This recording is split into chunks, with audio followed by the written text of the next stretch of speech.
I saw something similar to this, and so I thought I would try to put it together and see what would happen. This switch here consists of all these pots here. The body has 3 pots here, 2 of which are these, and basically you can just stack these for the body, and then for the head you just take the same pot and flip it up. For the arms,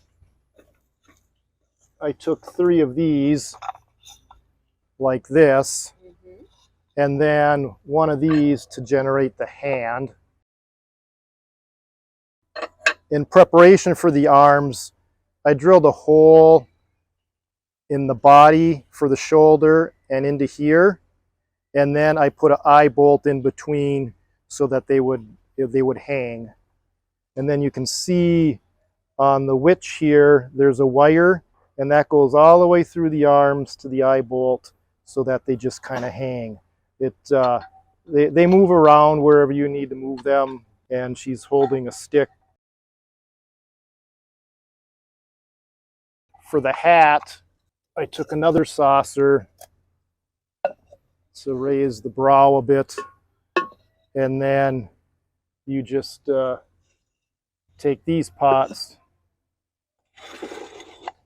and stack them however you like. And you want a pointy hat, you want a curved hat, you can do what you like. So basically, I took all the pots individually and spray painted them black with probably 2 to 3 coats, except for the face and the 2 hands. Once that was completed, then I hand painted the face, and then I assembled it. Again, the arms are composed of the wire. The body is just an adhesive, a caulk that was paintable in case something oozed out. I could just paint over that caulk. The raffia, or the straw, is just hot gun glued all the way around. And then I made this hat separate so that it could be taken apart a little easier. I spray painted 3 coats on one day, and then let it dry. Then I did a little touch up here and there.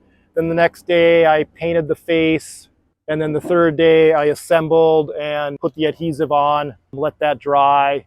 And so I suppose there's a 4th day of just a little touch up. You need to let the paint cure.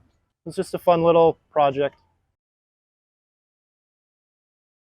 If anyone wants some help looking at this project and how to do it, they can come on down and ask the staff around here. My name's Brad. I'd be glad to help.